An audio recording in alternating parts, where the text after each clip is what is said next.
इस एआई और जेनजी के दौर में कुछ बुजुर्ग शख्सियतें ऐसी हैं जो जब सामने आती हैं या जिनके चेहरे से नकाब उठता है तो देश चौंक जाता है। आज बात ऐसी ही एक शख्सियत की, आज बात उस महिला की जिसके सिर पर 1 करोड़ रुपए का इनाम था।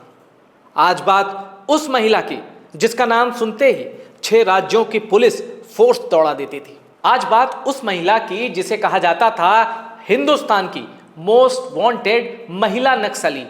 वो महिला नक्सली 13 सितंबर को अचानक पुलिस के सामने आ गई।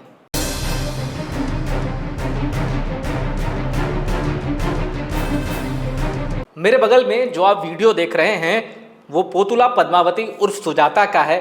वही सुजाता जो 1 करोड़ रुपए की इनामी थी। जिस महिला के चेहरे से नकाब हटाया जा रहा है वो सुजाता ही है।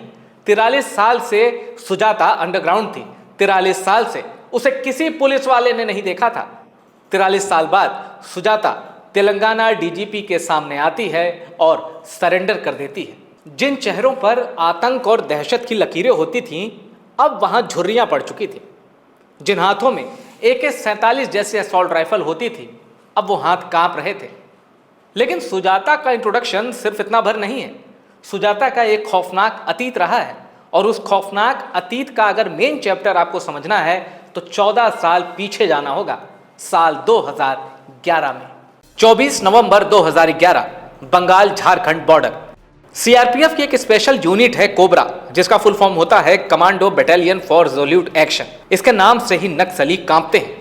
24 नवंबर 2011 की रात एक बड़े एंटी नक्सल ऑपरेशन में सीआरपीएफ और कोबरा कमांडो के करीब 1000 जवानों ने वेस्ट मिदनापुर के जंगलों में किशन जी को घेर लिया। वो किशन जी जो भारत विरोधी नक्सल आंदोलन का सबसे कुख्यात चेहरा था। इस एनकाउंटर में कोटेश्वर राव उर्फ किशन जी को मार दिया गया। लेकिन बाटला हाउस एनकाउंटर की तरह यहां भी फेक एनकाउंटर का राजनीतिक शोर गूंजने लगा। जबकि उस वक्त सीआरपीएफ डायरेक्टर जनरल के विजय कुमार ने कहा था it was an absolutely clean operation, यानी कि यह एनकाउंटर फेक नहीं था बल्कि वाकई सीआरपीएफ और कोबरा के जवानों ने मुठभेड़ में सबसे कुख्यात नक्सली को मार गिराया। ये तो आप जानते होंगे कि माओवादी भारत की संसदीय राजनीति और चुनाव प्रणाली, इन दोनों में विश्वास नहीं करते। उनका एकमात्र मकसद है बंदूक के सहारे, हिंसा के सहारे भारत की सरकार को उखाड़ फेंकना।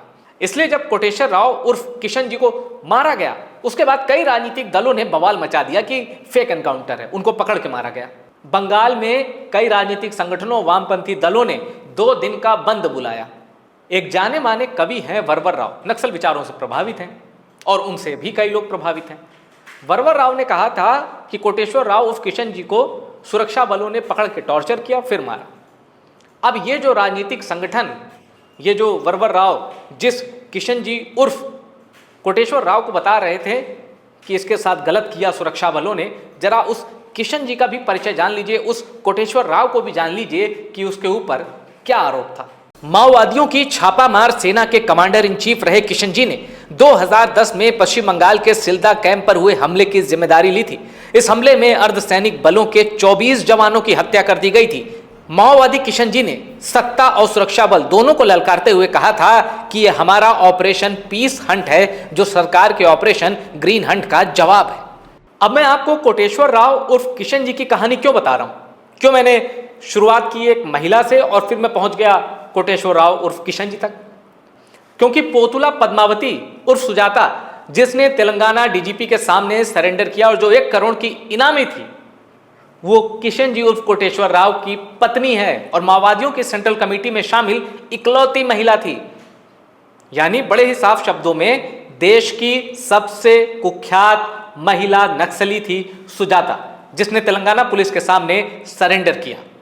और जानते हैं, देश की सबसे बड़ी महिला नक्सली ने जब सरेंडर किया और यह कहा कि अब वो माओ के देश विरोधी विचार से तंग आ चुकी है, अब वो आम लोगों की तरह जिंदा रहना चाहती है, तो इसके बदले उससे सरकार से क्या मिला?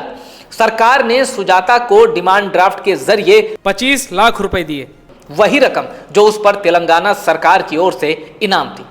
सुजाता के खिलाफ बीजापुर, दंतेवाड़ा और सुकमा जिलों में 100 से ज्यादा केस पेंडिंग हैं, लेकिन अब वो सारे खत्म माने जाएंगे। सुजाता ये तो समझ गई कि जिस सरकार के खिलाफ ये बंदूक उठाते थे, जिस संविधान को ये मानने से इनकार करते थे, आज वही सरकार, वही संविधान उसके लिए मसीहा है।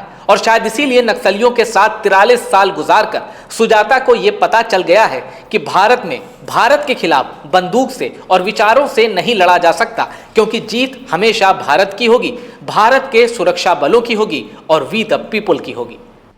2006 में मनमोहन सिंह ने कहा था कि single biggest internal security challenge अगर भारत के लिए कुछ है तो वो है नक्सली।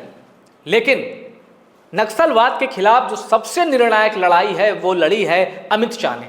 गृहमंत्री के तौर पर वो डंके की चोट पर ऐलान करते हैं कि 31 मार्च 2026 से पहले देश में नक्सलवाद समाप्त हो जाएगा। और अमित शाह के इस अभियान का सबसे बड़ा जो रोड़ा है वो है इंडिया का मोस्ट वांटेड माओवादी हिडमा। हिडमा माओवाद का वो आखिरी चैप्टर है जो सुरक्षा बलों की गोली के साथ बहुत जल्द खत्म होने वाला है। ये रिपोर्ट पसंद आई हो इसको शेयर करिएगा और टॉप सीक्रेट को सब्सक्राइब जरूर करिएगा। जय हिंद।